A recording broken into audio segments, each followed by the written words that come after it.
never really a teenager if you didn't want to overthrow your dad?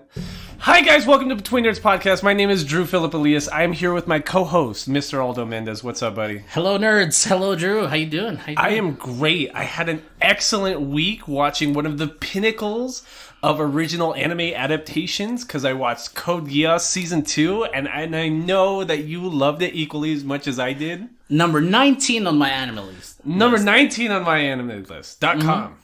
.com, yes. .com. The source that we use to get anime material. This has been, the first 24 or 25-ish episode anime that we watched, in the past month and a half? Right. Maybe? Right. You like Code Geass, right? I like Code Geass. I think it's solid. I think it's solid? Pretty good. Yeah, okay. It doesn't break my top 4. Would I be out of pocket if I think that Code Geass might need something like a Full Metal Alchemist Brotherhood got? You know what I'm saying? I don't hate Full Metal Alchemist, the original. I'm going to pause your blasphemy for 5 seconds. So that we can promo this podcast real quick. Okay. Everyone, please use hashtag NerdyPause. That is hashtag NERDYPAWS in an original tweet or Instagram post to be automatically entered into our August giveaway. For every like and retweet on original posts or tweets that use hashtag NerdyPause, we will be donating to the Humane Society of El Paso. And send us a picture of your dog or your pet or whatever. Yeah, we like looking at that shit. Show us your favorite anime pet. Show us your favorite dog. Not Nina, please. Everybody stop it. If you have a favorite dog out of your 2, please include it in said post, and you can win some free shit. We normally get some tailor-made nerd anime stuff directly to whoever won in that given month. Mm-hmm. So last month we got Josh Valerio a Demon Slayer related figure. Because who doesn't love Demon Slayer? And yeah, tell your friends, family about it. If you also mention us on Twitter and send us a DM, we'll send you through snail mail a couple of stickers. Some Between Nerds promo items. Yeah, and the more you interact with us in Twitter, Instagram, YouTube, TikTok, whatever platform, or even our email, betweennerdspodcast.com, the more you interact with us, the more we get to know you. And whenever you enter the monthly giveaway, then you know that we're going to cater to you. We're more likely to provide you the sauce if you've been helping us out. Mm-hmm. And I have an original...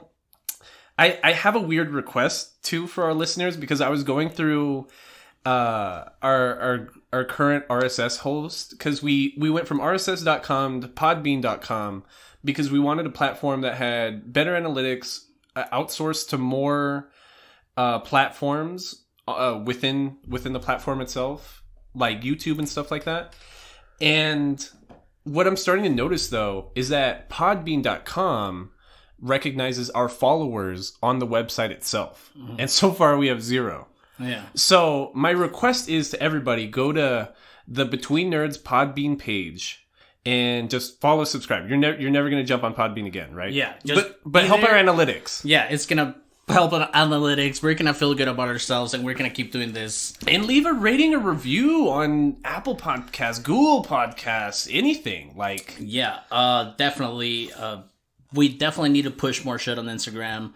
I feel like we have to either give a short video or something, a short post to our Instagram listeners at the end of our episodes, because nothing's happening on Instagram. Nothing's happening on Instagram. And a place where a lot of our traffic is actually coming from is, what's that website we all use? What's that? Pandora. A lot of our platforms a lot of our listens are actually coming through Pandora. And the way I remember Pandora working is you just randomly stumble onto piece of music or podcast, right? Mm-hmm. So if you're listening to this right now because you randomly stumbled onto this podcast episode on Pandora, please leave a rating. Anything. I don't even remember how Pandora fucking works. Yeah, me neither. I just know it's popular and everyone's fucking listening to our podcast on Everybody outside the U.S. Yeah, listens to it. Loves Pandora. Yeah. We have like 30 listeners in India. Mm-hmm. Love you guys. Thank you guys. Y'all are fucking dope. Hell yeah. And but if we're gonna get into it, we're gonna get into episode 57 of Between Nerds, which is gonna be Code Geass Lelouch of the Revelion. Season 2. Season 2. We've previously gone through this. And I honestly I wanted to listen back to our episode on Lelouch of the Rebellion season 1. Did you? But I got caught up with our Hinamatsuri episode, and I listened to that again, which is great. If you guys haven't, it's a great piece of anime. It's probably our funniest episode. It was just like Hinamatsuri on its face is such like an average anime, but trying to describe the stupid shit that happens in Hinamatsuri is hilarious. Like, yeah, so funny. So, anyways. Like I was saying before you interrupted me with our plugs. You didn't do your homework or whatever. Am I out of pocket to say that the fucking Lelouch overall season 1 and season 2 need a fucking nerf? Like fucking alchemist. You don't like that he's overpowered? No. You don't like that he's Luffy without the water weakness? No, I'm not talking about characters or anything. I'm talking about storytelling wise. I'm talking about. Oh hell yeah! What Full Metal Alchemist, the original, got, which was Brotherhood. I need that for the Lelouch of the Rebellion. You need a retelling of the same story? Shorter. I feel like more pinpoint, more yes. like to the point. Yes, because honestly, bro, not until the end I realized what the real motivations were.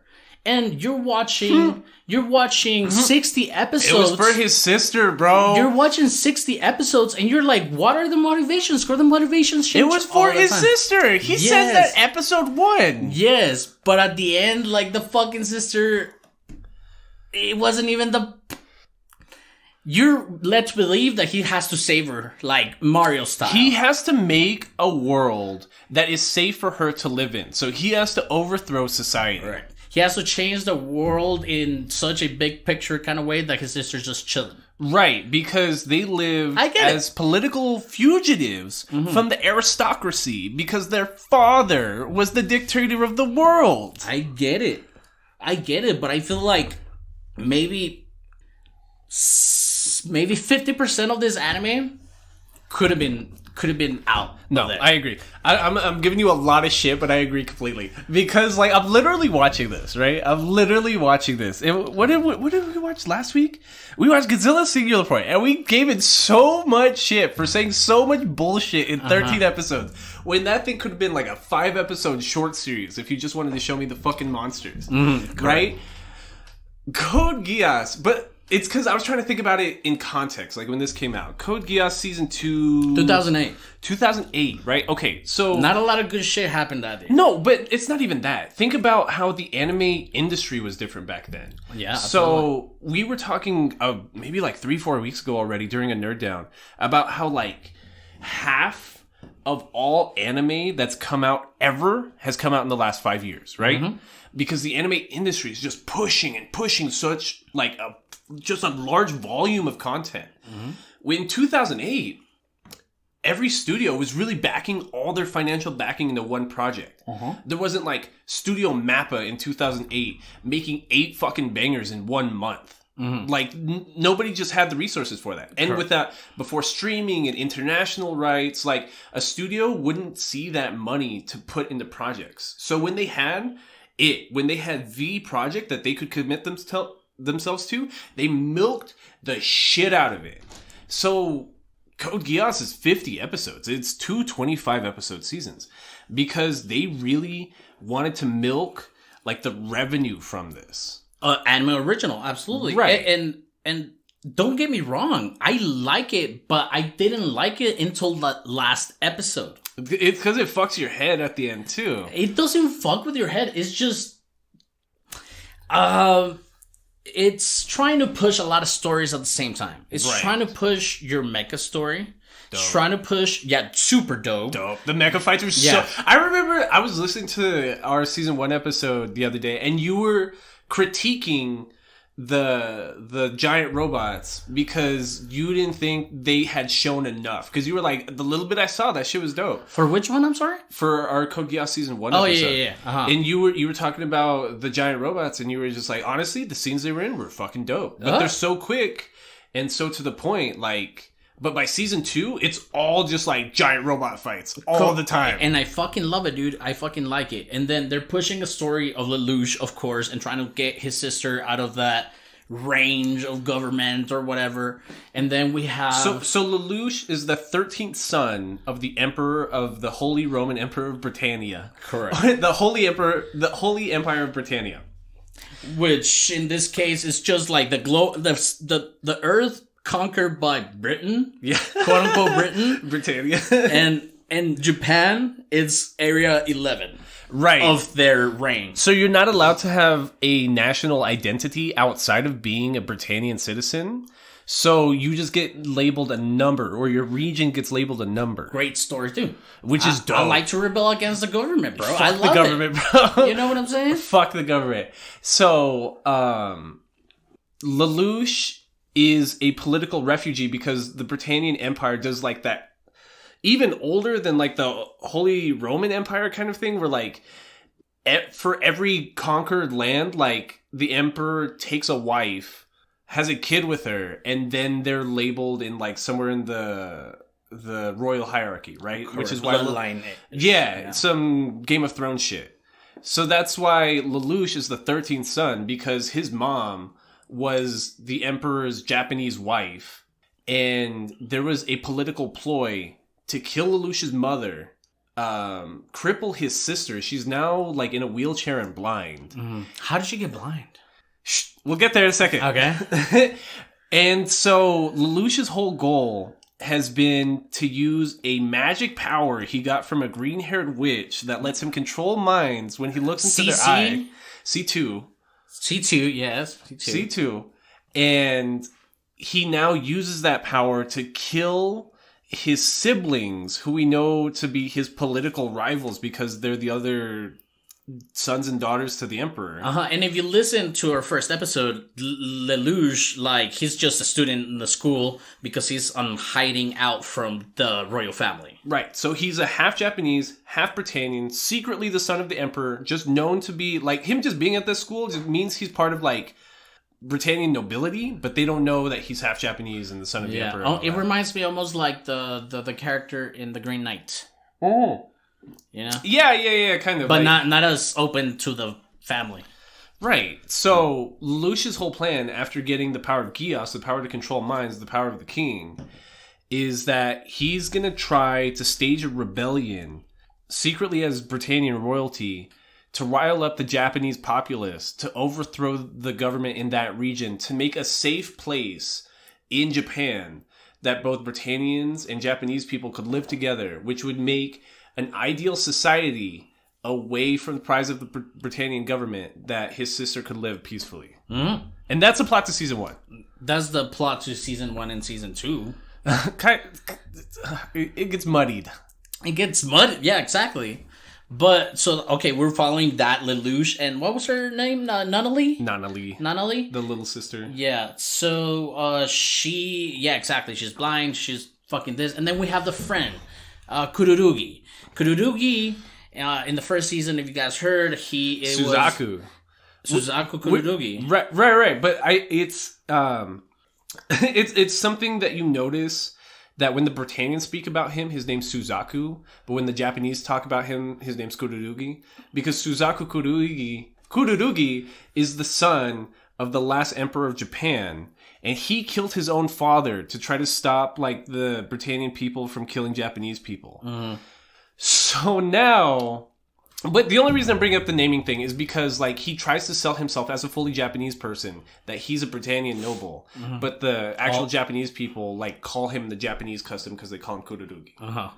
But all the fucking Britannia people call him... They call him his first name, which would be, like, super disrespectful to an actual Japanese person. So it's one of those, like... And he gets treated like shit all the time, which, again, I love the story.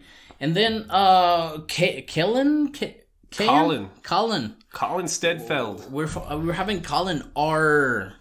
who knows love interest throughout the entire thing? There's like a love square. It's Lelouch and 3 girls who he's both trying to fuck and not fuck all at the same time. And at that same moment, all of them are trying to both not fuck him and fuck him. So it's this weird like dynamic where it's like, stop trying to fuck me, Colin. Like, don't you know I gotta go be evil and take over the world? Yeah.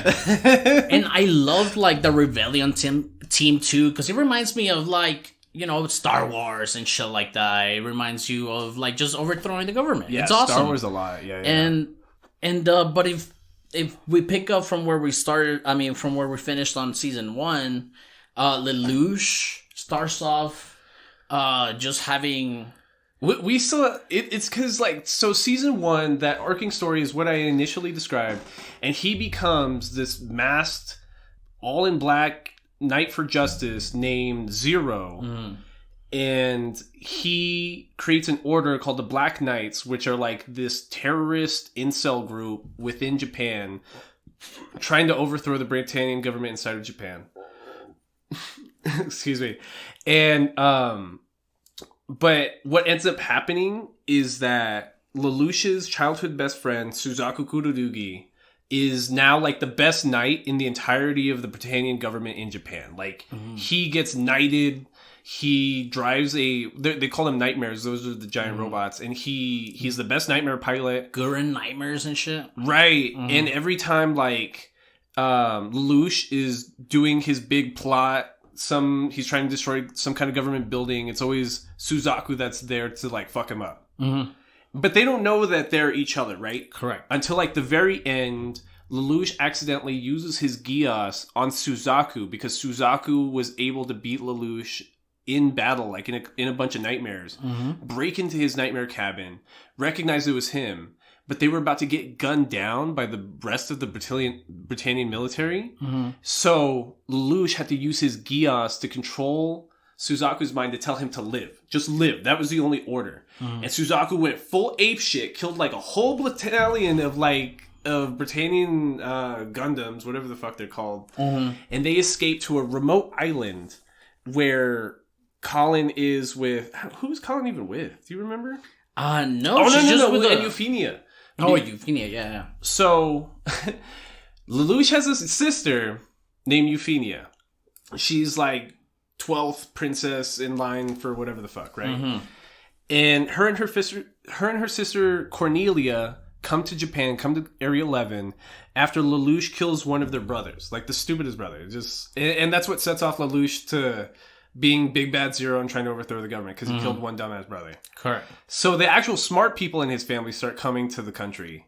And they also start figuring out that like who Zero really is and where he must be from. They knew he was a student in Ashford Academy.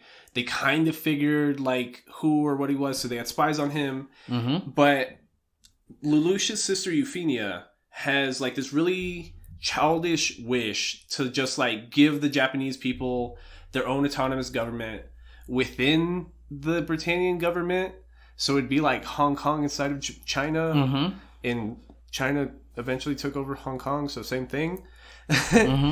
And Lelouch's first fuck up in all of season 1 happened when he accidentally killed Euphemia. Or like kind of he did kind of get her killed. Yeah. What happened? Well, I don't know, because by the beginning of season 1, we see this like fake brother that he has. Right. Because he loses his fucking memory, supposedly. Right. I'm just trying to get back to that point. So I'm just trying to give everybody the context from season 1. It's because there's a lot of context. Yeah, I'm sorry it's taking me so long. I just want to get to season 2, but like there's so much context you need before even going into that bit, because that gets super confusing until like the story kind of reminds you what happened. Because Lelouch accidentally uses his Geass on Euphemia, tells her in passing, kill the Japanese people, and she orders all her men to just open fire on a stadium full of Japanese people, to the point that they end up killing her because she's committing fucking genocide inside of a sports stadium. Oh shit, that's right. So then everybody kind of around Euphemia, because Suzaku was knighted as the Knight of Euphemia because he was falling in love with a royal, so we get like this weird... It's very... It's very how anime in 2008 treated romance. It was like, oh... So, like, sweaty hand romance. Yes, exactly. Except like, but they're all tall and pretty and handsome, and because 2008, right? And what ends up happening is Suzaku pledges like to defeat Zero at all costs after getting Euphemia killed, and so does Euphemia's older sister Cornelia. So then, what happens is then after Lelouch used his Geass on Suzaku, they all ended up stranded in this island, and on said island they become friends again. They leave. Lelouch breaks into a secret relic on an island and finds a magic wall that transports him to another universe that lets Suzaku almost kill him. And then his dad catches him and erases his memory. Lelouch's dad, the Emperor of Britannia. Which is super confusing. Like, I'm trying to get just the end of season 1, like, correct in my head, just so that we can talk about season 2. Okay, yeah. And I think that's where... I remember that, because, don't get me wrong, I do remember watching the first season, but, I don't know, right now, where we started at on season 2, it's pretty weird. But yeah, he catches him and fucking erases his memory. Yeah, so, season 2 Lelouch is just some nameless character with, like, made-up memories and, like, doesn't remember any of him being Zero. And they're not telling you, like, directly. I don't know. I had to see the fucking sub because I couldn't deal with the fucking dub. I can't believe you hated the dub that much. Which, like, the dub was never good, but I think it's funny that this is the first time you've hated a dub in a while. No, it's bad. Because I remember watching the first season, I was like, okay, whatever. Then I started watching the second season, and the music is good. You said the music is good, but sometimes the music, it gets so dramatic at some points, and then the dub dialogue is like, we have to... I don't know, it's super proper and, like, to the point. It's, like, super... And the Japanese one, at least I can just put it in my mind of how they said it. You know what I'm saying? Right. It's because it's written like it's Old English almost, but it's Japanese and then translated back to English, so it comes off really choppy and weird at points. And the music you're describing is just like this giant orchestra in the background of this... Just hyping it up, just revving it up. It really feels like they have a live orchestra. The whole anime, it's so weird because, like, this is a very dialogue-heavy anime. There's a fuck ton of, like, statistical talking and motivation speak. And there's just, like, you can hear them queuing up a horn, like a single French horn. And then up comes the brass. Up come the strings. And then you just hear this loud, like, orchestra, like, halfway through a conversation. And the story just keeps developing. Like, there's no stop. There's no chill. There's no stop. Like, the story just keeps... And you right now, you're like, oh, there's only 4 people that matter in this fucking anime. And I'm like, yeah, I know that until the end. Right. But throughout the whole fucking anime, it's just like fucking branching out in all these characters and just like putting plot and developing plot and developing plot. You never watched Game of Thrones, did you? I didn't. Okay. That's how Game of Thrones is, but like on a smaller scale. But like, I don't know, does Game of Thrones follow a specific character? No. Exactly. Like here, I'm expecting Lelouch to get shit done, but it just expands into Kururugi, expands to... Hey man, everyone needs their motivation. Dude, I don't know.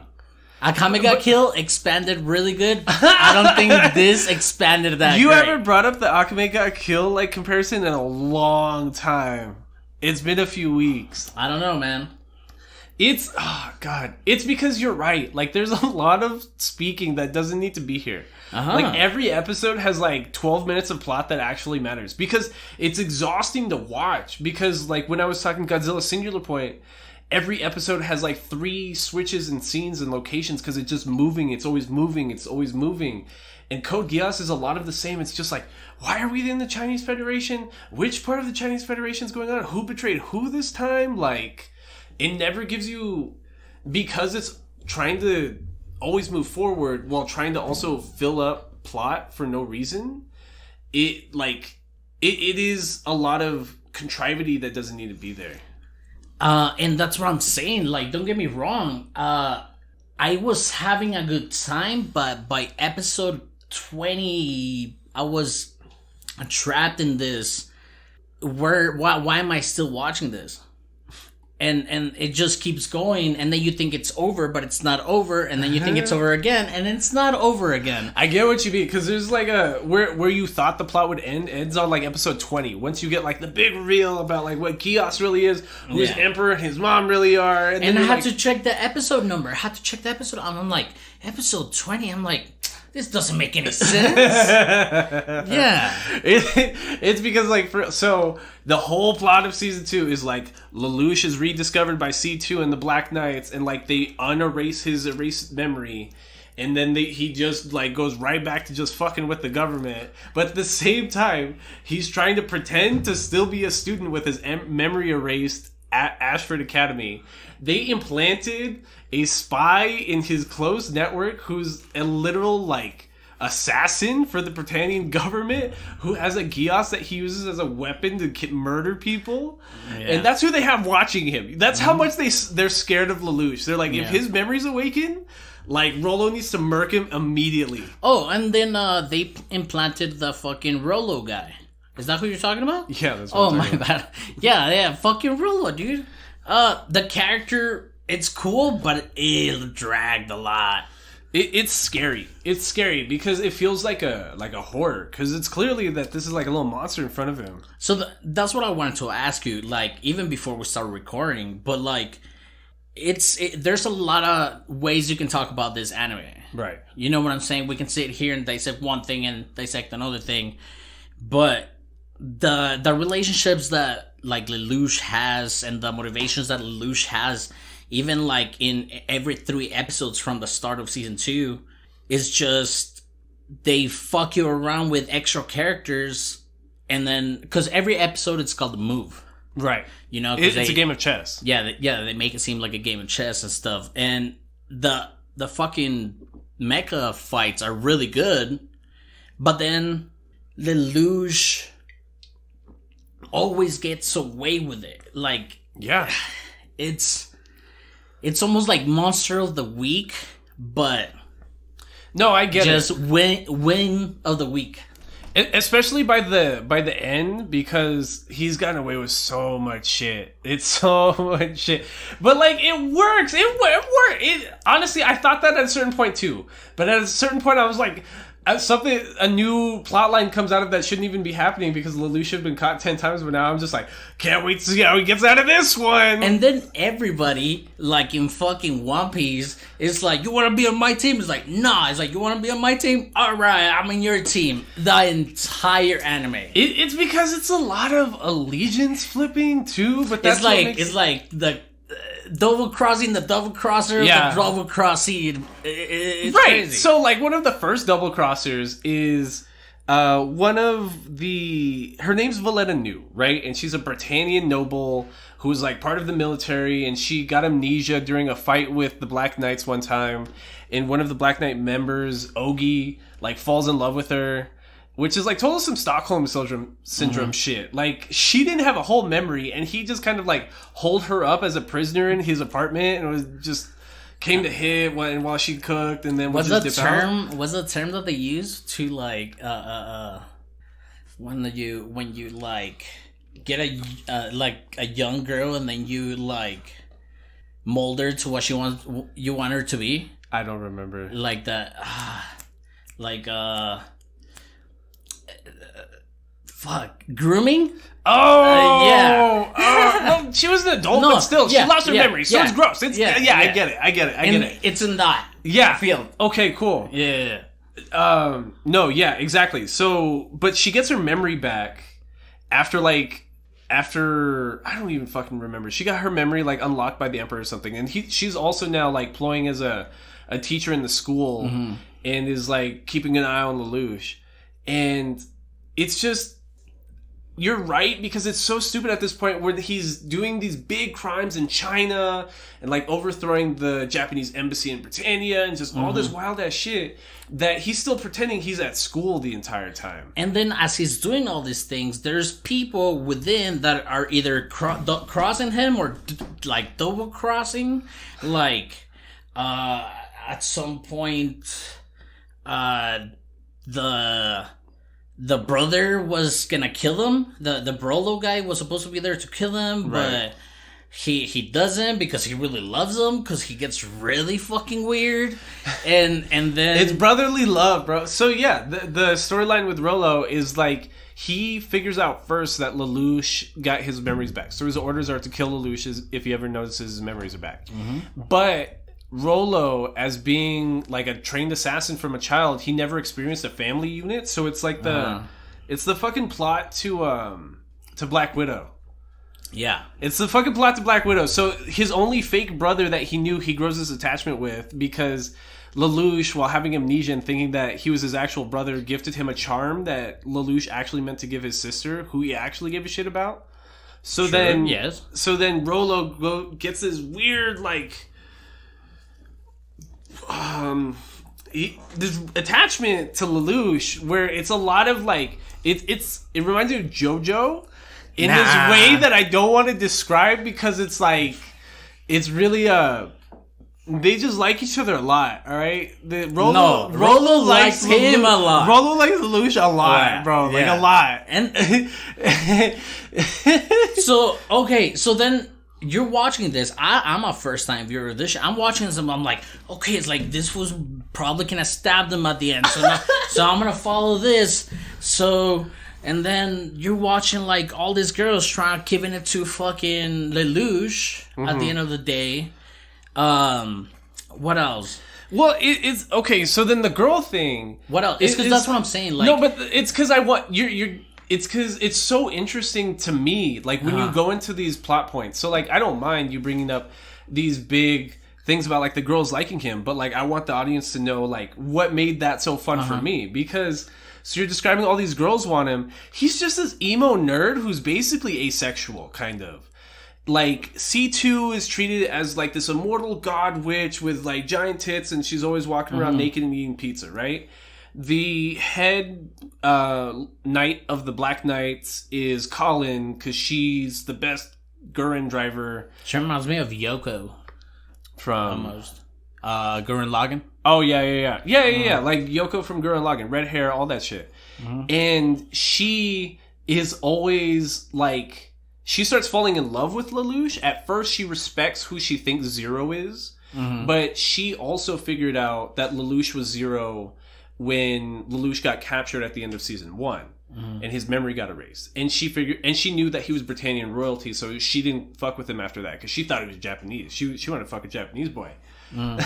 So, but she still respects like what Lelouch as Zero has done for the advancement of like Japanese culture and like their autonomy from the Britannian Empire. Yeah. So she is one of the orchestrators of like trying to break him out the first time to unfuck his memories. And then every other moment that she's with him, she's trying to like get him out of his shell. Like she's trying to know him a little better, if you get what I'm saying. And Lelouch has a falling out after one of the missions where he thinks Nonali dies or something like that. And he basically is found in an alley by Colin shooting up future heroin. Yeah. And he basically gives Colin an ultimatum, and he's like, if you really want me to go back to Zero, and if you really want me to be the leader of the Black Knights, then you have to comfort me the way a woman does for a man. Yeah, and then he gets all close. Yeah, he's all drugged up and weird. He's like, hey baby. Yeah, and then right now when you said that he's asexual, it doesn't really seem like he's asexual at that point, because he's like doing that. But like, yeah, he was high on some future heroin. It's because like he could fuck all these people, and he's just against for all the of it. sake of it. For the sake of it. No, because anytime somebody's like, Lelouch, please let me fuck. There's a girl that he does get close to right, later but on. every time these girls get close to him, or boys, whatever, like, he's like, no, you don't understand my mission above everything else. I need to overthrow my dad. Everybody gets stabbed in the background. His dad is his motivation for everything. Fuck any amount of pussy you could get. It's just, no, he's just got his dad on the mind. And his motivations, it almost reminds me of, like, Griffith from Berserk.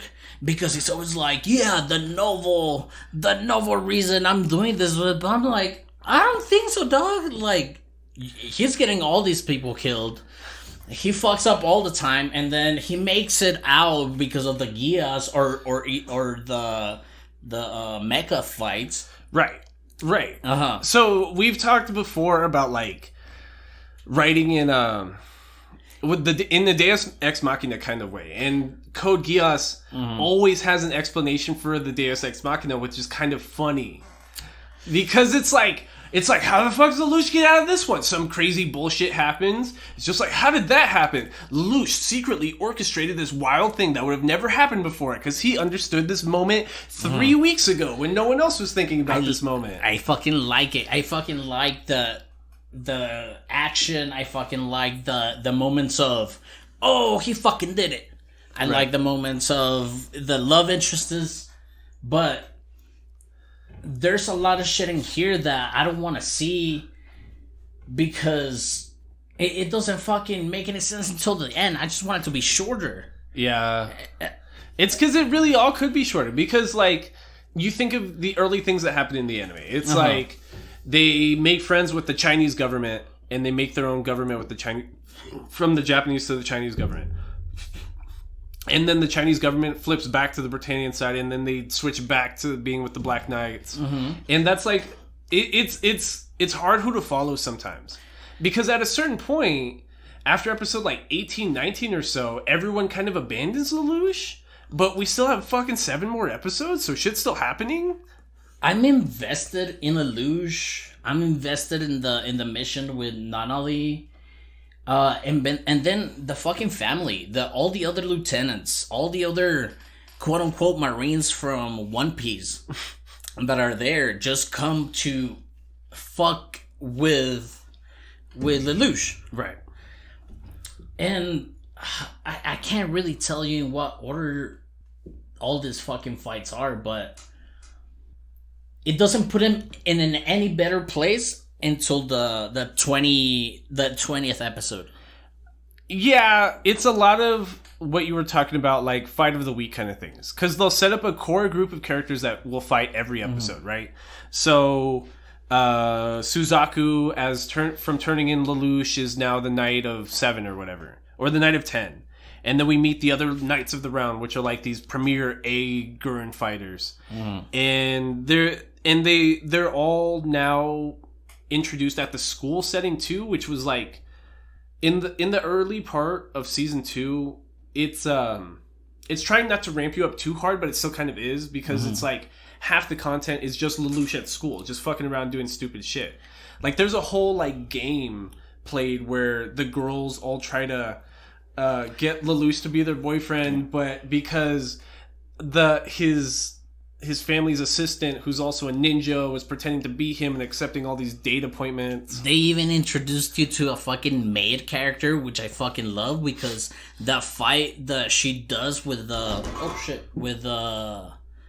cyborg guy, the one with the eye, what was his name? Jeremiah. Jeremiah, which is a pretty fucking dope character too. I love that they put that in. They also pushed the fucking student council people into the mix. Right, and that's where it gets sad, kind of. Because, like, Lelouch is clearly treating these things as different, right? Like, he has people he cares about at work, he's got people he cares about at home.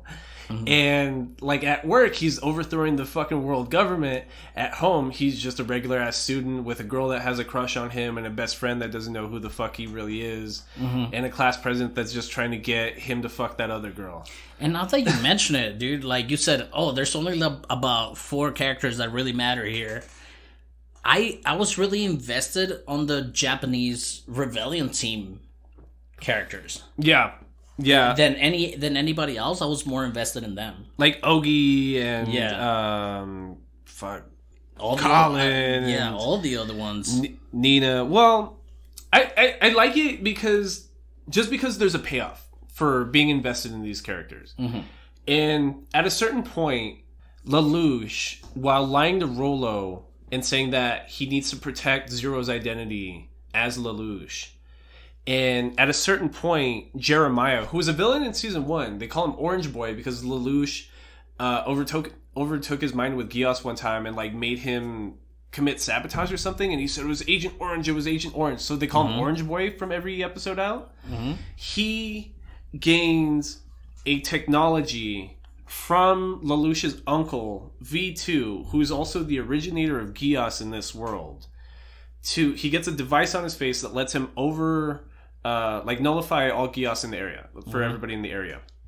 So he wants to kill Lelouch because Lelouch killed Euphemia and he's killed like other members of the royal family, and Jeremiah's just about the royal family, right? So, oh God, what point was I even trying to make with this? That's exactly no. It's because where are you going? It's because why did I bring up Jeremiah? He at the end. Well, why did I bring up Jeremiah? Right if now? we jump into his ending story, or almost his ending story, is that he turns to Lelouch's side at one point. Right. Because even though he was sent to fucking kill him, Lelouch told him like, yo, I'm doing it for my mom. Oh, I fucking love your mom. Oh, I remember I brought it up because I'm trying to set up the fucking death. Oh, okay. So Jeremiah is like trying to kill Lelouch, and he overtakes part of Area 11 and nullifies all the Geass on it, which includes Shirley's mind erasing. Because Shirley, at one point in season 1, knew that Lelouch killed her dad in a fucking Black Knight raid. True. And he kissed her in the rain, tried to buck her, but her dad just died, and just really fucking fuckboy shit. You know what I mean? And then just kind of left her to die anyways. And then, so she gets her memory erased. And once she remembers all that shit, she's both like madly in love with Lelouch, like crazy 17-year-old girl, like first love of her life kind of shit. And like trying to murder him because he's also this world-renowned terrorist that killed her dad. And there's a literally a cliffhanger with her, Lelouch, and Kurugi, because Kurugi is also his friend again. Right. Because we follow the story of him trying to fight him, but then he finds out that Lelouch is Zero, and they're friends again. Right, because Suzaku secretly knows the entire time Lelouch gets his memories back that he remembers he's Zero, but he can't prove it. So at school, they need to pretend to be friends. And what happens during this Jeremiah fight is Shirley confronts Lelouch with a gun because she's gone full batshit crazy because she's so in love with the guy and she wants to murder him so bad that she confronts him and explains to him that she remembers everything, but that she doesn't care because she loves him so much, and she'll forgive all that other shit if he just like takes her with him on this wild ass like overthrow the government tirade he's got. Rollo, the fake brother who's now grown this weird attachment to Lelouch through this fake assignment, through this fake family setting, murders Shirley like in the middle of a church during this raid with everything else burning and crumbling around it. Yeah. To the point that like it's so sad because this girl thought so much of this piece of shit named Lelouch, and she died for it. She loved him so much that she had to die face down in the dirt, like, just to hide this guy's secret. Like, he's the worst person in the world. He's a terrorist. Yeah. And this chick that loves him so much got murdered by his fake boyfriend brother. It's wild. Like, once that episode happens, like episode like 16, 17, I'm like, this is the greatest thing I've ever seen. Like, this is the wildest shit I've ever seen. Honestly, that was the only moment that I was like, oh shit. Bro, that shit is so wild. Like, you're like, what the fuck? Her dialogue is like, oh, something, Lelouch is Zero. Like, something like a throwaway line almost. Right. And then fucking, what's his name? Rollo, he's just like, no, fuck though. He uses this key, the Geass that makes stop time and makes her suicide herself. Yeah. Yeah. And then Lelouch comes in, and the animation of, like, because she's, like, in a studio or something like that. Yeah. And, like, the window, and then you see her fucking dead right there. Because, like you said, the episode with the Cupid Day, the Valentine's Day, quote-unquote. Yeah. Lelouch is having, like, a beach episode of Code Geass. Right. Almost. Basically. And, yeah, and he's like, oh, fuck, I can't have a girlfriend because I'm fucking zero. Blah, blah, blah, blah. And he's just hiding. He's making this other girl dress like him and, like, go through, like, hot bitches throughout the whole fucking school. Because the thing is, if somebody grabs his hat and puts it on her head, then that makes him her girlfriend. It reminds boyfriend. me of, like, like, I don't know, like, Destiny in a way sometimes for some reason. Okay. Like the game. But yeah, a lot of cool shit happens. Well, it's because they come to, like, an understanding at the end of that episode. With, like, Shirley and Lelouch, like, Shirley's like, you know what? I know there's something more going on to you, and I just know I want to be a part of it. I love you so much, Lelouch. Like, please just love me back, or just love me later. That's fine too. Just don't cheat on me. Do you like this better or NGE better? I like this. Who was the love interest in NGE? Nobody. No. He jerked it on her, if you want to count it. That doesn't seem consensual. This is gonna sound stupid. This is gonna sound really, really stupid. But you know I like slice of life trash, and I'm down for, like, really garbage, like, anime relationship drama. I like this a lot. I like this a lot. Like, all the Colin points that you're talking about, all the C2... like, points, all the Shirley points, like, I like that shit so much. I like the character better. Lelouch, he's definitely not like a little bitch like Shinji. Right. But I definitely had to go with the Japanese. I couldn't watch the dub because the dub just seems so, like, just, I don't know, just so corny at some points. Yeah, so weird. Because he talks like Zero, he talks like a villain. It's like taking the Joker's dialogue seriously in Batman Begins or something. So you were saying we're, like, in episode 17 with... At a certain point, Shirley dies by Rolo, Lelouch is sad, and... They don't tell you that he knows who did it. Right. They just save it for, like, the next episode. Right. And so now Lelouch is trying to, like, still fuck with the Britannian government, but he's trying to get Rolo to fight for him, and he's trying to, like, murder Rolo at the same time. So he'll strap, like, a big-ass bomb to his robot or whatever. He'll be like, okay, go fight. And then he'll try to just blow it up because there's And there's a lot of people that follow Lelouch. A lot of other background characters that are there all the time. Which is why it gets so confusing. They're like, in there this all part. the time. Because it's like the leader of the houses of Japan is his bride to be or something, because they made a deal in season 1 that he'd get the backing of the secret Japanese government by, like, promising to marry this child.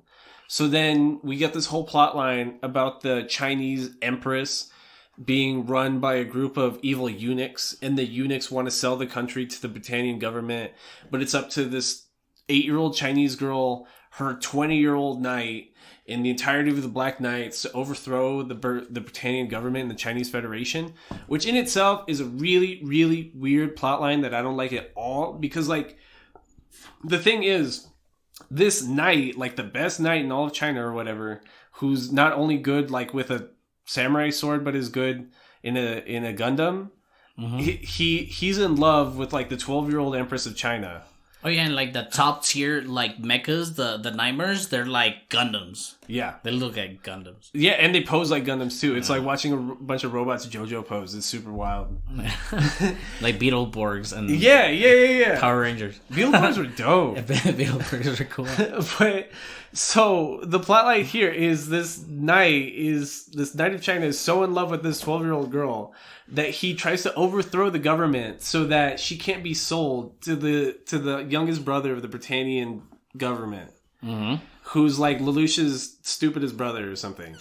And it's a super weird like interaction because it's like a 40-year-old dude with a full beard next to this like little Chinese girl, and she's all scared and being sold off to the government. And dude, sometimes this shit reminds me of like a novela, dog. Like it reminds me of Game of Thrones. It just reminds me like a novela, just like I don't know, just seeing shit with the same characters that doesn't really make sense until you just want to finish the thing. It seemed to me like when they were making this, they were just doing things. Like they didn't have an overarching plot. They had a beginning, they had an end, and they had 25 episodes, and they were like, we just gotta fill this. And then just fucking pipe that shit up. I have 3 bullet points here. It says beginning, Shirley dies, end. How are we gonna fill 25 episodes? It is so fucking ridiculous. And don't get me wrong, the animation's cool. The character designs, it's cool, but the faces don't sit right with me. I don't know. I like the 2008 character models. I don't know, man. Like, it's alright. It's super, super anime. Like, it's super jagged edges, big eyes, like, all that shit. It's super anime. No, it's super anime in, like, overall. This isn't anime original. It's not a manga or anything like that. So, you know, it almost feels like... Studio Sunrise did make a lot of the Gundam anime, though. And Cowboy Bebop. Okay. And it just seems like they put a lot of beef in the middle. Yeah. You know what I'm saying? But it's cool. You know what I mean? It's garbage, but it's... I didn't say it was garbage. This shit's good. But it's good, but it's good. Like, but, okay, it's good. I get it. Like, but I didn't like it until the end. Until the end, I was like, finally, I get a payout. But it's such a good payoff. Bro, okay, hold on. We're gonna get there. So where are we in the plot? Colin gets captured at a certain point after trying to fuck Lelouch, and Lelouch wanted drugs instead. She's like in bunny costume in like the first 3 episodes of season 2. Yeah. It's super funny. Like there's shower scenes with her. She's in bathing suits. Like they're really trying to thought out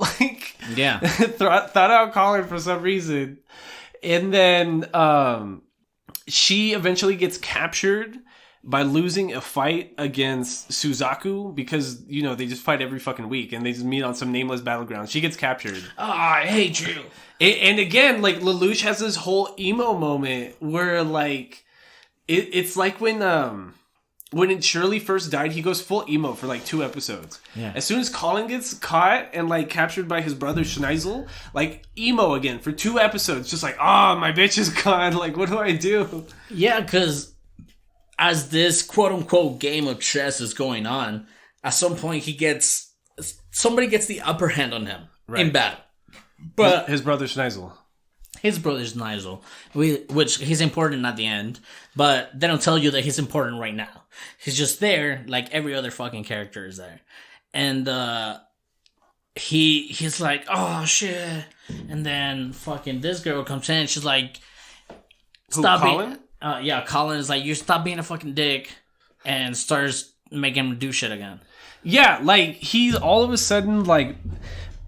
It's because I want to believe the subtext here. I want to believe that Colin put out for Lelouch. Like, I really do. Because, like, you're right. It's not canon, dude. After... You've told me this before. It's not canon. There's episodes where Colin, like, bucks up Lelouch. Where she's like, you want this? You're gonna go win this next battle, Zero. And he does it. You know what I mean? He's got clear motivation. You're talking motivation. I see glimpses of motivation in certain episodes. It's like... And it involves Colin. It's like fucking... a Darling in the Frank sex. Hell yeah. That's the only sex I know of the mind. That's it. I don't... It's not like everybody's like, oh, and they play cool music in the background. It's dope. It's cool. I'm not saying it's like not. watching the Bible. You know what I mean? Like No. the Bible wouldn't say they fucked. Like... The Bible says fuck all the time. No, it doesn't. I'm Anyways, pretty sure but watching Code Geass Season 2 is like watching the Bible. It's like watching this super dramatic, heavily orchestrated, godly battle just like happening everywhere all the time. God damn it. It reminds me of just Matrix-ish, overpowered throwing government. And I like the story. Lelouch still has Geass. Everybody around him has Geass out of nowhere. You know, the brother, what's his name? Rolo? No, not Rolo. Well, Rolo has Geass too, but then the other guy, what's his name? Who? The one general or lieutenant or high-ranking guy. Jeremiah, right? Is that his brother too? Orange Boy? Oh no, he doesn't have any other brothers with Geass. You're thinking of his uncle V2, who's like the creator of Geass? Yeah, there you go. Right. So eventually what happens is Lelouch kind of makes this United Federation, the United States of the world, or whatever, which is like just supposed to be this equally as impressive thing as the Britannian government that controls like a third of the world or whatever. So he tries to get every other nation involved. They attack the settlement of Japan, which is supposed to be treated as like a Japanese liberation zone. Mm-hmm. And Nanali becomes the viceroy of Area 11, who's like the governor of Area 11 of Japan or whatever under the Britannian government. Mm-hmm. And she gets captured. She's part of like this, or so we think, she's part of this giant nuclear blast that happens in the middle of the city. It's called like the Flea. Mm-hmm. Yeah, they use the like super weapon, almost like Soul in Akira. Right. It's just this giant fucking explosion in the sky. And it looks like a nuclear blast. And it's sad, dude. Like when he thought she was dying, and then like previous to that, part of his motivation for not only making the United States of the world, but for invading that part of this Tokyo settlement was to get back Colin, because Colin had been a prisoner for a couple of episodes. Yeah, she was a prisoner of war. But what I was saying that, although all this shit is going on in the background, like I'm really, for example, connected to the Japanese Revolution, rebels kind of team. I'm invested in Lelouch's and Nanali's story, because Nanali, it's almost sad that she doesn't know that Lelouch is trying to get her out of there. Right. With that government thing. But at this point, as a first-time viewer, you can't really understand that Lelouch's motivations are legit, because it doesn't look like Nanali's has it that bad. I guess so. But the only thing that connects to that is the liberation to Area 11, which are the Japanese people. Right. And that's why I'm connected to the Japanese rebels. No, yeah. Yeah. But like, it's just, outside of that, all the other revolving thing doesn't really matter to me. I find it so interesting. It's because it's like, it's weird to think like what really happened. So the false ending that we were talking about in episode 20, what ends up happening is they take back Japan. Lelouch thinks Nanali is dead, so he has no motivation to do anything because he did all this for his sister originally. And he has another 2-3 emo episodes, which this is the third like bout of Lelouch being emo for 2 episodes. He gets his shit together, invades the part of Britannia where his dad has been transporting to like this other universe for the Geass power or whatever, because we get this whole... It's because we get several episodes explaining where Geass came from and what it does, but then at the same time, I'm still not sure what that was about. At the same time, they put you in different locations with different characters, and the only one that matters is just like Lelouch almost like quote unquote killing the Emperor, and then he disappeared, but then Lelouch also disappeared, but they were in this realm of what Geass is. Right. As a whole. So, you're right. And then Lelouch is like, holy shit, he's right here. Like, out of nowhere, it was about beating the Emperor, and then out of nowhere, we have the Emperor. Right. Right there. And then the Emperor's there, is like, come on, fight me. And it's like a fucking boss level. Right, because the Emperor has the Geass to, like, erase minds or whatever, and Lelouch is like, fuck, if he erases my mind... Because, like, even the other characters with Geass, none of them have this limiter that Lelouch has, where he can't use his Geass on anybody that he's already used his power on. Which is, like... I think that kind of shows, like, how smart Lelouch is. Because these characters with similar powers, like his dad who can erase memories and implant memories, which is probably better than Lelouch's, but he can use it unlimited amount of times on a given person. So it's like, why does that even matter? Like, because they always tell Lelouch, oh, you have the greatest power. Which isn't true. That's what I'm saying. Yeah, no, I understand. Yeah, and I agree with you. You're right. So he does have a handicap, a big handicap. Lelouch thinks he kills his dad by tricking his Geass onto him by using reflecting mirrors to reflect his Geass laser beam on his eyeball, right? Mm-hmm. He tells his dad to kill himself, but C2, in reality, she's like hundreds of years old, and she was adopted by V2, Emperor Charles's older brother and Lelouch's uncle, into adopting Geass. And the Geass came from a nun that C2 had met at an orphan inside of medieval Europe.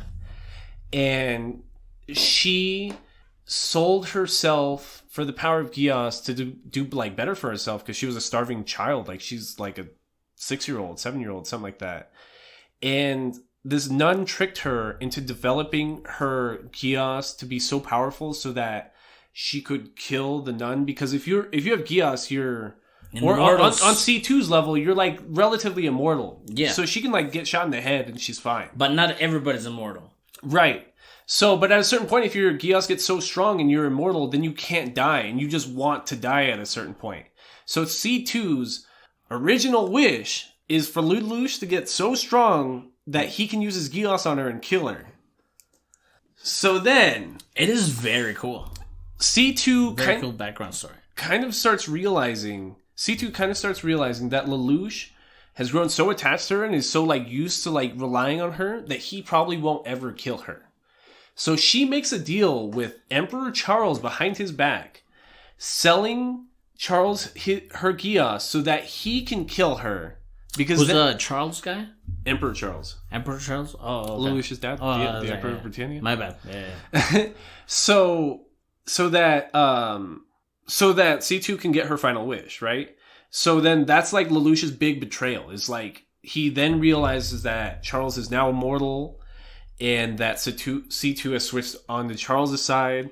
Mm-hmm. And Lelouch then breaks out of that scenario. That realm, I don't even remember how. Like it's one of those other Deus Ex Machina things. It just happens. Like you just know it's episode 19. It's not going to end right now. Mm-hmm. And then he takes C2 back with him because she's supposed to be dead, but she's still not dead. It feels like it's ending. Every episode, it feels like it's ending from here and on. Mm-hmm. It really does because like, but then it's not ending because now C2 is super sad and her memories have been erased and now she forgets the entire time she had Geass and now she's like a 6-year-old all over again. And it's like, it's sad because we start getting more like backstory on C2 and her history. Her Geass was the one to make anybody fall in love with her, which she's like an immortal witch and like they draw her with big boobs. I don't know. And that's the thing is that her only real connection ever was with this high school student named Lelouch because he was the only one that didn't see her for her Geass or like see her sexually like that because her entire life as an adult had just been her using her Geass to like accidentally trick people. Because as we saw with Lelouch, if your Geass gets so powerful, you can't turn it off or on. It's just always on. Mm-hmm. So once Lelouch starts realizing that, it's like sad that he now respects her more, but she's a child in the head. So it's not the same person. Yeah, her memory was erased. And their idea is then... Like, C2 changes her final wish, and it's now like, no, I just want to destroy Geass. Like, I just want to be done with it. And this whole, like, season, we've been seeing her talking to somebody off camera that we never get to see. It turns out that Lelouch's mother, Marianne, has been secretly in the Geass realm this whole time. Like, her soul was there. Her soul was in the Geass realm, which was also inside of, like, the Knight of Five, one of the girl knights for the Britannian Empire, because... Lelouch's mom was set up by V2, Lelouch's uncle, to be murdered because she also was developing strong Geass. And V2's contract with Charles was that they'd live together forever. So Charles starting to show interest in his wife and wanting to like live a happy life with his wife led V2 to assassinate Lelouch's mom. And this has been Lelouch's motivation throughout the whole story. Yeah, like the government killed my mom, bro. Yeah. And then we thought the entire time that the trauma from like the firefight where his mom was killed was why Nonali was blind and crippled. Mm-hmm. But it turns out she's just crippled because the dad, Emperor Charles, had used his Geass to force Nonali to forget how to see, or like was commanding her not to see, not open her and eyes. be blind. Yeah. So then Lelouch confronts his dead mother Marianne and the Emperor Charles in the Geass realm, and C2 gets her memories back, and Suzaku's there, and Suzaku's helping because now he's realized that Emperor Charles is really the bad guy and not Lelouch. So they confront them in the Geass realm. The mother materializes, and the dad is like, "Okay, full hand on the table. Like full disclosure. I did this because I wanted to use the power of Geass to take away everyone's free will, so that I could control them, and that no one would ever have to fight in wars ever because everyone's basically a zombie." Yeah, which is also the plot to the ending of Naruto Shippuden. Oh, okay. Wait, you don't remember the endless Shakugan or whatever the fuck it was called? Yeah. What were you gonna say? Fuck, you made me forget. I was gonna say, and then like that whole motivation of Lelouch with the mom. Is this when he destroys like the spiral thing? Right.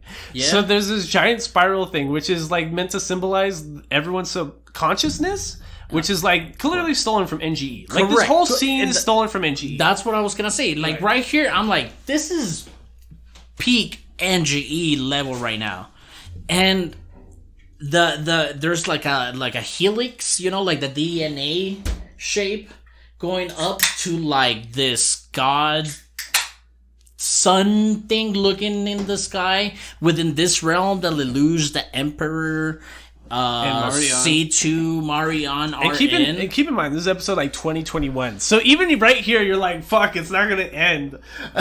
So you get me though, right? It's because, like, especially the last few episodes, like, it's so stupid, it's so fire, bro. So like, to my point, so am I out of pocket to say that this needs the Brotherhood?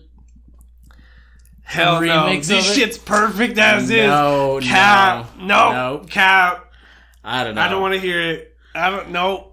This is the perfect anime, and I'm tired of you trying to pick holes in it. Nope. This is the perfect anime. Because it's not perfect. It's good, but it's not perfect. After he fights his dad for trying to destroy the consciousness of the world, he speaks to God, which is the moon in the sky, which is also the sun in the sky, inside of the Geass realm, and makes a deal with it that if he kills his amorphized mother and his literal father and tries to protect the consciousness of all the people in the world, he will go back to living a righteous life and try to right all his wrongs. So then Lelouch outs himself as one of the royalty, presents himself to the Britannian government, says that he's killed Emperor Charles and that he is now the new emperor. And we get Emperor Lelouch for like 3-4 episodes, and that shit's fire.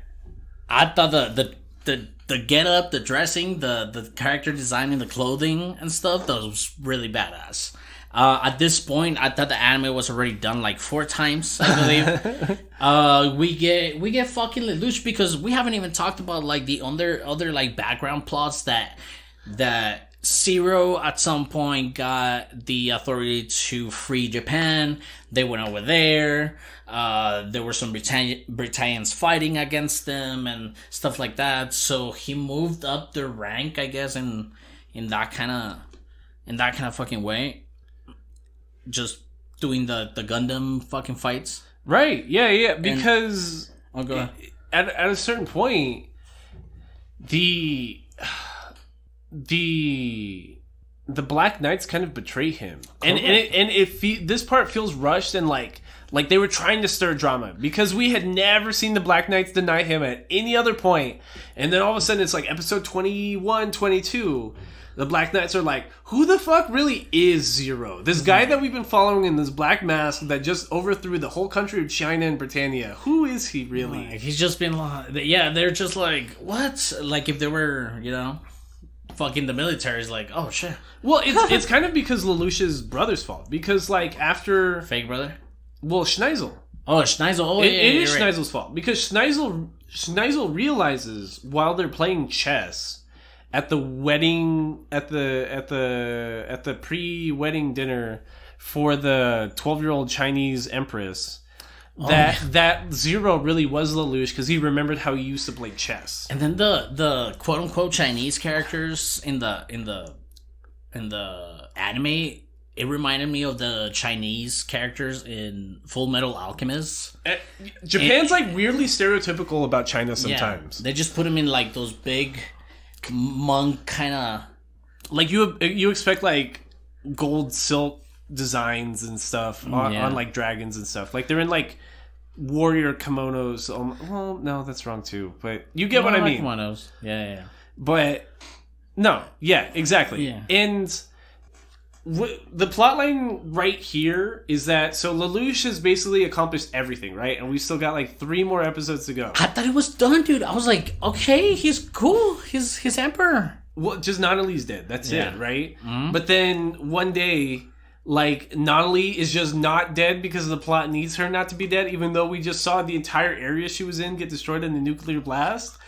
And she's with Schneisel and Cornelia, who are like royalty against Lelouch, right? And they're like, we got Nanali, we know you want Nanali, let us meet with you, Zero.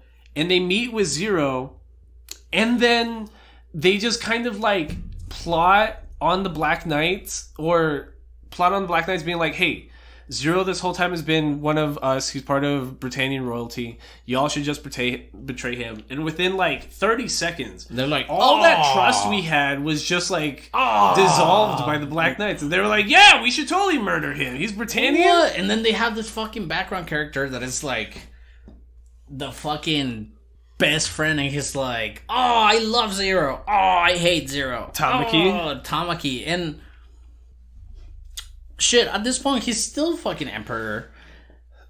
Well, they try to gun him down. They try to gun him down. Rollo saves them by using his Geass to like freeze everybody in place to get a fucking heart attack. Yeah, so he freezes that his Geass is to freeze everybody in a radius around him, right?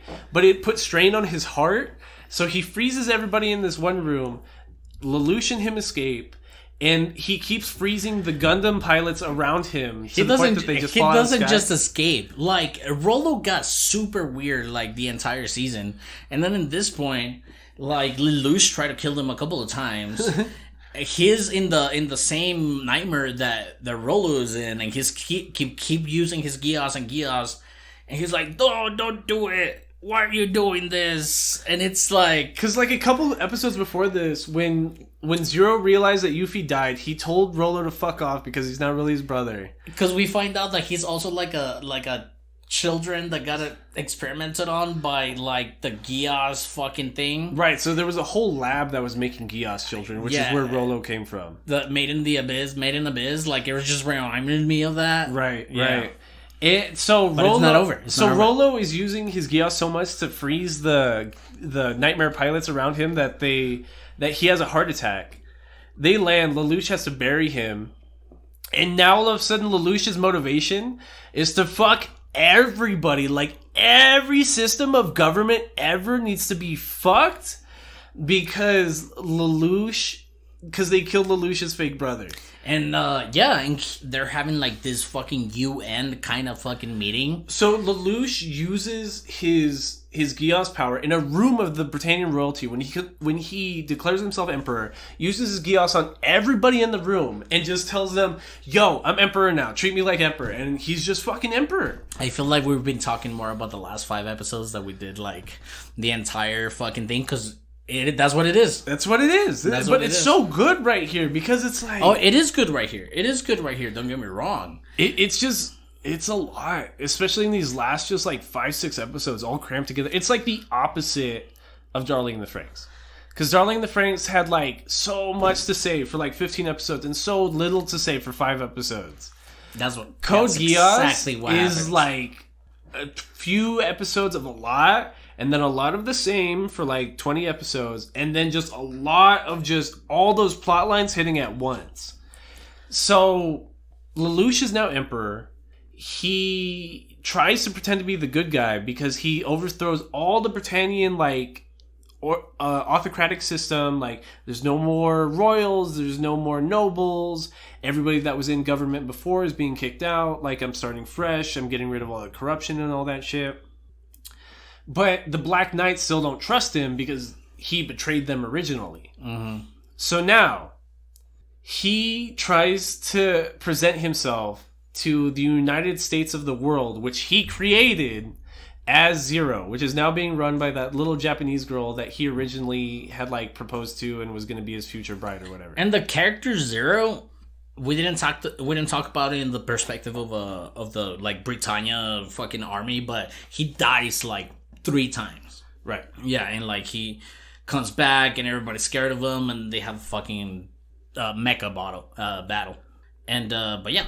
Right. So that's like the big reveal here, because now all of a sudden Lelouch is acting like a real top shot, even though we've seen that he has no allies. All his allies that he's made through 2 seasons are on the opposite side, because he's now the Emperor of Britannia.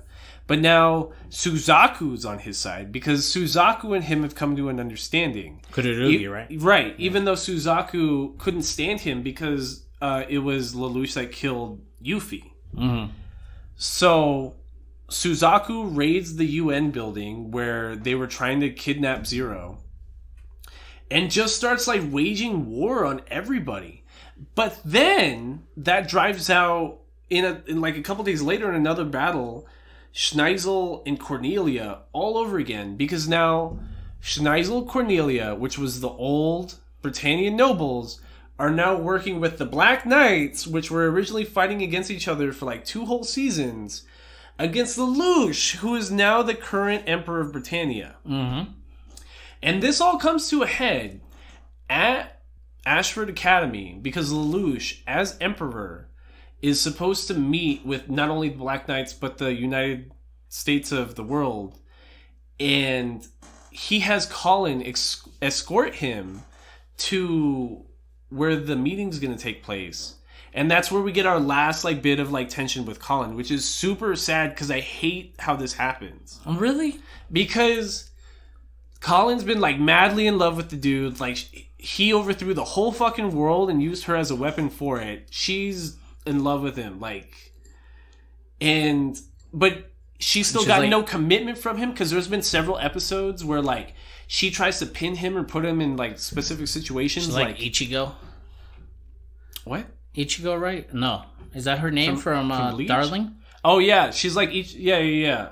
She's like Ichigo from Darling in the Franxx, because there's an episode where, since Colin knows who Lelouch was as Zero before everybody else knew, they're like having like a strategic battle. Well, they're discussing things amongst themselves, kind of, is how I'd put it, because he can be open with her because she knows his secret, that she just like pins on top of him, and C2's watching them before she loses her memories too. So she has that anime moment where Colin lands on top of Lelouch and she's like pinning him down, and she's like, it's almost like, what if I kiss you right now kind of things. And she's just like... But they don't. And that's why, like, my headcanon is like they did? They did. You know what I mean? Because when she's escorting him to the United States of the World Council, she gets him on the stairs and she's like, tell me right now. Like, I will leave whatever bullshit you've put us in with me on the opposite side and you as the Emperor now. Please just run away with me. Let's be together kind of thing at the bottom of these winding stairs. And she kisses him, grabs him by the face. It's the only point of like contact we've seen in this whole fucking anime. Yeah. That's super. And every episode is like nudity. No, I wanted to bring this up too. Season 2 is a lot hornier than Season 1. And I don't get why. It's super weird. They had to. Bro, it's wild. Like, if you were to watch them back to back, it's so wild how much hornier season 2 is than season 1. It's weird. But that's what I'm saying. I like that story. I know where it's going, and I thought it was gonna end many times. I like it, but it's just at some points it could have been like a lot less. Right. Like they had all those horny moments. They had all this fucking drama you're talking about. They had great music. They had plot lines that don't even matter. Honestly, Code Geass could almost be like a 12-episode anime Exactly. if it really wanted to. It's 50 episodes long. If it really wanted to, it might be able to pull off a 12-episode. And that's all I'm fucking saying about fucking Code Geass. I was skeptical when we watched the first season. I went in with a good point of view on the anime on the second season, but still I don't see this fucking anime having to drag so long. I think it's so good. It's just really inflated. But like, that's what I'm saying. That's why I try to see it in context. Because it's like, this wouldn't exist in 2008 if it wasn't as big as inflated as it is. But it's not the greatest thing, right? You agree with me? It's dope. This shit's dope. This shit's like, when I think fondly of like, I like Gurren Lagann better. I think Gurren Lagann is better. I think that's accurate. It's just because, like, I consider this in the realm of... Do you remember... I used to describe, like, modernism and postmodernism, or, like, peak modernism in American anime, right? Mm-hmm. And when I think, like, the classic... Like, the peak modernism period for American anime viewers, it was, like, 2007, 2006, when, like... The Melancholy of Haruhi Suzumiya was coming out. Lelouch of the Rebellion was coming out. We were getting like everything that you could get for one genre of a given anime. Like the most you could do with like a slice of life-ish kind of magical thing, that was all put into the Melancholy of Haruhi Suzumiya. The pinnacle of like story life writing with giant sci-fi robots, that ended after Code Geass. We haven't gotten anything like that for a while. Like, you know what I mean? They had mastered the formula so much by 2008 that, like, they could put this big epic together, like Code Geass, Lelouch of the Rebellion. Mm-hmm. And you'd be so sick of the genre after because they'd thrown everything at you. I honestly, now that you're saying that, I kind of get you. It's not a story like... We talked about this. Like, for example, how does a Godzilla movie... How can they give you a story around a kaiju that attaches to itself and it's good? You know what I'm saying? Like, we talked about this, I think, on the last episode, that the recent movies, the last, two movies are the best Godzilla movies that ever came out because it has a story connected to the theme of kaijus. Compared to Code Geass in the terms of mecha, of kind of like this kind of hierarchy, fucking berserk-ish kind of storytelling, and then also like your love interests and your love triangles, and then your double crossings and your friends and your allies and your moves, because it's telling you they're moves, they're not episodes. Is, you know. It's trying to do that for you, but it is a good story within the theme of mechas. It's a good story within the theme of the hierarchy stuff, but I feel like it could be a lot shorter. It could. I just want to tie up the ending here because holy shit, there's a lot of things going on in this fucking anime. So now that Lelouch is the Emperor of Britannia and he's against both the Black Knights and his Britannian siblings, but they have the Flea warheads, which were the nukes that they thought killed Nonali. They have now started firing the Fleas from their castle fortress on everybody. That's like... So now Lelouch has to go invade the Death Star, which is in and of itself a really big deal because this is like his first big battle with Suzaku, right? And it's again him finally beating Schneisel at chess. So they break into the Death Star.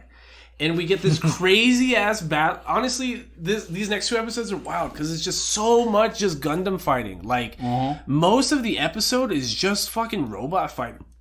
Because we finally get like the Colin Suzaku fight, which these are the two best nightmare fighters. One of them on has the opposite shield, sides. and then the other one has the drill arm or some shit like that. Right. So we finally get what we think is Colin beating Suzaku after them fighting 20 times through this whole fucking anime.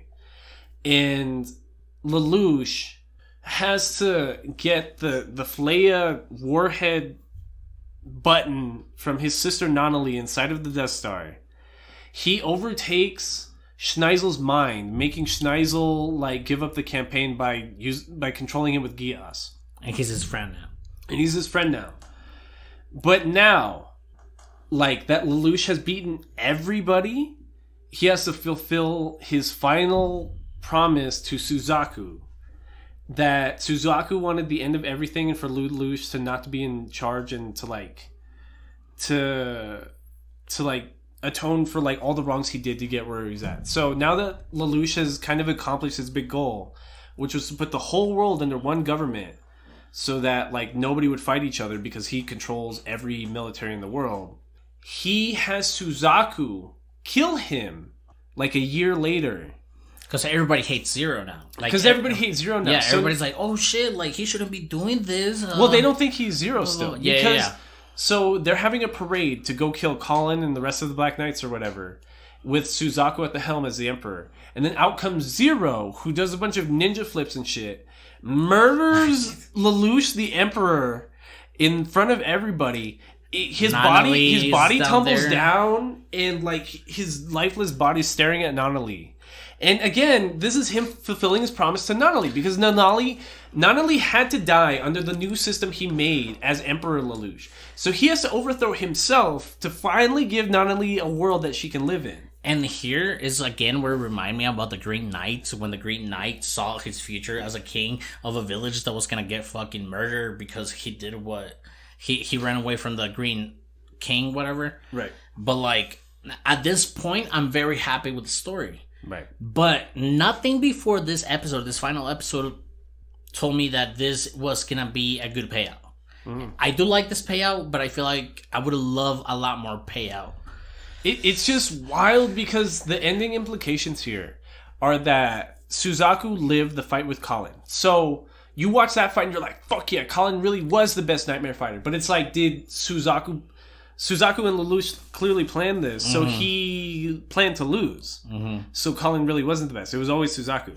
So Suzaku now has to live as Zero, the man who killed Lelouch, forever in costume. Because he can't let that real identity get out, or else the nameless figure of everything Zero's done didn't matter. It almost reminds me of the Man with the Iron Mask. Did you ever see that with Leo DiCaprio? No, but I've heard about it. It almost reminds me of that. No, yeah. Mm-hmm. So that's the big mindfuck here is Lelouch really had a plan. Had a plan for everything, which is good. Everything. Yeah, it's almost Breaking Bad-ish at one point. Right. Yeah, because that's exactly how Breaking Bad ended, when he kind of gave up himself because he knew it had to happen. And I'm telling you, I really like it, but I feel like it's a lot of fill. It's a lot of non-sequential, nonsensical fucking fill. It is, but it's so good. It's so good. It makes sense that this is in the top 20 on my enemy list ever. It really does to me. Because it's I get what you mean, but once you get halfway through season 2, it really just feels like you're watching the Bible. You're just watching an epic shit happens just every episode for no reason. You're just whatever, bro. I'm just going on this story. If it doesn't need to make sense for me to enjoy it, and it's just after watching that, I would prefer watching Game of Thrones. Game of Thrones is really good. Yeah, Game of Thrones is really good. But yeah, I guess that's about it on season 2 of Code Geass, Lelouch of the Rebellion. I believe so. I honestly, I cannot. That could not be one of the first fucking animes that I would recommend. It wouldn't be. I would. So, nerd down? Nerd down. Nerd down. Hey, nerds! Thank you for listening to episode 57 or 56. 57. 57 of Between Nerds on Code Geass. Aldo hated it. What can I tell you? I apologize for Aldo's hate. We're here to view fucking anime, and I don't know. We talked about this. We are in the top 168 animation and manga on anime podcasts in the world. Hell yeah. Keep it up, guys. Please listen. Please subscribe. Between Nerds, Twitter, TikTok, Instagram, Between Nerds Podcast at gmail.com. You can email us and give us your point of views on the anime that we watch. Right. Please do so. Mm-hmm. And Nerdy Pause. Hashtag Nerdy Pause. Please don't forget to use hashtag Nerdy Pause in an original tweet or Instagram post so that you can be automatically entered into our August giveaway. For every like and retweet on original tweets and Instagram posts, we will be donating to the Humane Society of El Paso. And honestly, bro, like, I'm going to tell you something embarrassing, but I was looking for Shang-Chi tickets for this weekend because I've been so excited for Shang-Chi. Embarrassing? Bro, I've been so excited for Shang-Chi that I thought it was this weekend because I've been talking about it for so long. I've been talking about it for so long that I'm like, oh, it's this weekend. I go to... You're like, 2 for Shang-Chi, please. Well, I'm just in my office on the Alamo Drafthouse app. But, nice. Like, still, it was embarrassing that I cared that much, that I'm trying to see this movie a whole week early. Which it's like, have you ever seen Emergency Awesome on YouTube? Emergency what? Awesome. Nope. No. HBO, you said? No, on YouTube. Oh, YouTube, no. They're like New Rock Stars or something like that. Like, it's just like a movie critic I've seen it, but... Who talks like nerd shit and like trailer breakdowns and stuff like that. And anyways, he was talking about he got invited to a screening like 4 weeks early for Shang-Chi. And he was describing the previous times that he'd been invited. And how, like, if the studio knows it's ass, they won't let you talk about it until the day of. Or, like, if it was Endgame, they wouldn't let you talk about it until the day of because... How good it is. Yeah, well, because of all the reveals there, remember? But for things that they know that are really good, that don't have spoilers, they'll let you talk about it as soon as you watch the early opening or whatever it is. Because he was able to do like this non-spoilered review of how good it was, and he was just like, no, like they know this is a banger. They know this is like the greatest kung fu movie made in the past like 2 decades. Like there's no way. It's weird how, and it's funny how, because you're always like, oh, you like the mob movies, you like the Martin Scorsese movie. You do like mob movies, and then if it seems so funny to me that Scorsese would be like, oh, that's not real movies, blah blah blah. I'm like, you get me? Yeah. But those stories like are born from like little like comic books, you know, like people that took time to animate and write this shit. Right. I don't know how Marvel did it. I don't know how Disney executives did it. I don't know who's making decisions everywhere, but it's going great, man. No, yeah. It's that's what I'm saying. I'm so excited to see this movie. I'm so excited. You would think after a saga of movies, never really done before, right? In that context of the Marvel kind of saga, right? And people are like, oh, another superhero movie? Oh, another blah, blah. It's like, what do you want? What do you want a movie of? Do you want a horror movie that's shitty? What do you want? Do you want a rom-com that it's okay, funny, but... People complain about there being no original, like, films or scripts, but then they complain about, like, every Marvel movie being different. But then again, like, the movies that were coming out before all this, like, super new era of, like, nerddom in movies... Like, what did you have? You know what I'm saying? Nothing. Every once in a while, you'll get a good, like, Scorsese movie. Every once in a while, you'll get a Tarantino movie. Every once in a while, you'll get Spike Lee. Every once in a while, something else. You know what I'm saying? Mm-hmm. But nothing ever was really good.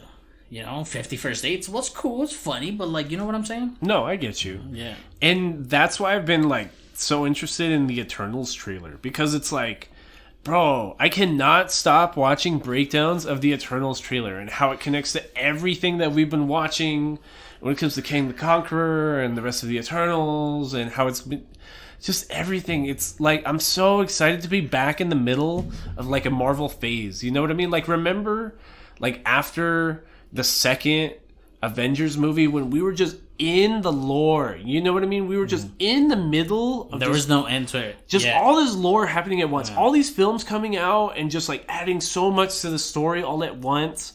And you couldn't wait for more. We're barely getting to that point again where it's just every film is what we're going to be talking about for the next 2 years. You know what I mean? It's really fucking crazy. Spider-Man just dropped their fucking trailer as we were talking about. Right. Yeah. Right when we're recording like our take on Code Geass Season 2, the trailer for Far From Home? No. No Way Home, excuse me. The trailer for No Way Home comes out, and it looks dope. You know what I mean? I'm excited that Doctor Strange is going to be such a big part of it. Oh, man. I don't even know where the fuck to put it at. Like, what we saw in that trailer right now, it wasn't nothing really connected to anything else. So it seems like...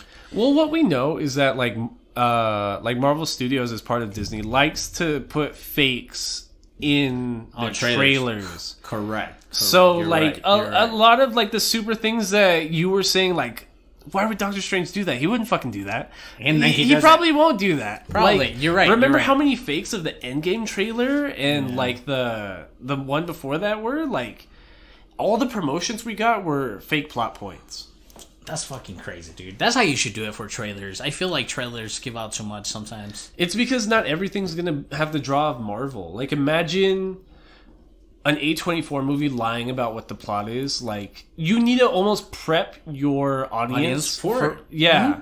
And if it was A24 and it was like, this is a regular ass movie about nothing crazy or anything like that, just come watch it. And then it's crazy. And then it's fucking crazy. Audiences are going to be pissed. But, I mean, with their next movies like Sheep, I think it is, or Goat, or whatever you called it. I don't know, what is it? I mean, you already know it's going to be weird. Yeah. Yeah. But see, that's what I'm saying. Maybe that's a fake. Maybe it won't be that weird. And that's like, why it's like that. You'll be like, oh, this is cool. Right, it was a metaphor the whole time. Oh, shit. Yeah, maybe. I like A24 movies, man. I love A24 movies, bro. It's been great with them making movies. Fuck, I don't even remember. What else were we talking about? Did you watch the What If episodes? Yes, I did watch the What If episodes. I think it's funny that the Black Panther episode was written like that before, like, he passed, because it seems like a homage episode almost. You know what I mean? But he already had done all that dialogue. Like, that's how the episode was going to be the whole time. Exactly. Which makes me think, how far ahead are fucking Marvel executives thinking? It's weird. Because, like, if you were to ask me how a send-off episode would sound and feel, that would be it. But this was not only that episode. He's going to be back. Right. He's going to be back a few times. And it's really weird to think that, like, they were able to do that with him. And man, shout out to him, man. It's crazy. They look really shitty. They're really hard to look at, like the episodes themselves. Like, I get what they were doing. Like, they couldn't really hire actors to act the whole thing out. It's too expensive and crews, so they use modeling. But, like, it's really ugly to look at, if I'm being completely honest. Like, I like that even though it's very ugly to look at, it's something for the sake of. You know what I'm saying? We'd never see it otherwise. Exactly. We'll never see it otherwise. And it's really good that just... I really like comic books. I really like American, you know, like the manga version of fucking literature, you know? Like like comics and shit. I really love seeing these. Sometimes I'm very disappointed, especially with DC, about some of their movies, but I'm glad I'm seeing something developing, like, to watch. Right. It's so cool to see. I don't know, it just makes me think of, like, different lore of, like, Dragon Ball Z or some shit. Not that Dragon Ball Z has different lore besides Goku, but... No, I agree. It's cool just to have it. And that's why I'm excited we get stuff like this, like, all the time. Because when we're talking about, like... Because you say that you don't appreciate, like, the DC style, like, animation. Right. Like Invincible. Even though Invincible is a really good story, you don't appreciate the art style. Right. Yeah. Right. Because my issue with sorry about that. With Invincible is that, like, when I see stills of the comics, it looks, like, really artsy. It looks really crazy. There's a lot of sharp lines. It looks like original artwork. When I see the Invincible cartoon style, it looks very average. It looks like everything I've seen 50 times before. Mm-hmm. And that's honestly how What If kind of looks like. But they worked hard at it. Right, but like you compare that to what we're going to spend. So this next week we are watching season 2 of Attack on Titan, right? And then after that, we're going to be watching 2 Studio Ghibli films. Mm-hmm. We're going to be watching we're going to be watching My Neighbor Totoro and Kiki's Delivery Service, right? And that's going to give us enough space in those 2-3 weeks to watch the entirety of Death Note. Death Note, yeah. Great anime. Yeah. We've waited a little bit to do it, but we know the system, Right. So, but that's what I'm saying. Like, you compare the animation style to What If. I'd rather be staring at something that looks like Death Note all day, every day. Or, like, staring at a Studio Ghibli film. Like, imagine, like... Go ahead. I'm just saying the quality is so much better. No. Yeah, I really love the fucking movies. What are we gonna watch? Totoro? My Neighbor Totoro and Kiki's Delivery Grave of the Fireflies? I almost said Grave of the Fireflies. I don't want to watch Grave of the Fireflies again. Again? I think it's gonna be a cool time on the Death Note one. There's a lot to talk about that one. Yeah, and I think me and you had similar like watch styles when we were kids, like because I remember I watched like the entire first arc up until like his dad finds out and like L's introduced. Mm-hmm. And then I didn't watch any of the middle, but then I watched like the last few episodes before he dies or whatever. Mm-hmm. So I don't really remember the plot to Death Note, so I'm excited to finally like get into revisit. Yeah, definitely. Right now, I recently got a fucking limited edition fucking vinyl of Beastars. Right. Your favorite fucking animes are Haruhi Suzumiya and Monogatari. Right, and then you just realize that they make the same music. Mr. Satoru Kosaki is the musical director for all 3 of those. And that is wild when you think about that. Like, this man... And it's maybe I only like anime based on the music when you think about it, because how is it... No, because Lelouch had really good music, but it used it like continuously, and it was the same kind of music. Right. That's also something I didn't like. But compare like the space. It's because like when it comes to music directing, like Kosaki's wild with it. Like think of Bakemonogatari and how spaced out the music is. Like how much I completely understand. The audio gives the actual story to breathe. Like it's really weird to think about. And then Beastars is the same way, but like when it peaks, the music peaks with it in this really wild way. And it does that cool directing thing where the music will set you up before a moment happens in the dialogue, which is like one of my favorite things in anime. Because you see that in movies sometimes, but it's not all the time. A lot of times in movies with like a really eccentric music, like I'm thinking The Green Knight or something like that, the music happens with what's happening. But I feel like in Code Geass, instead of using the music for a build-up moment, they have a shitload of quote-unquote moments, for me, dramatic moments that don't really matter, and they just use the music. You get me? I get you. It's just like, da-da-da, and then something crazy happens, and then like a couple like notes here and here, and then da-da-da. It's a little cheesy, because it wasn't like... I'm just saying. They didn't have what we had now. Like I know, and I understand, but like... Gurren Lagann didn't have what we had right now. Gurren Lagann had eccentric anime rock music, but it fit because the whole anime was eccentric and weird. Which is why I was thinking about, like... So, today's, like, the 10th anniversary. Today's, August 23rd. It's the 10th anniversary of Studio Trigger. Oh, yeah. Studio Trigger's 10 years old today. And I keep thinking about all the things we haven't even seen, because it's like... You bring that up. You bring up Gurren Lagann. And you haven't even seen Kill la Kill or like any of these other really crazy Studio Trigger things that are like that, but more refined. And it's so weird to see when you compare the two. I feel like I would like him better than Code Geass.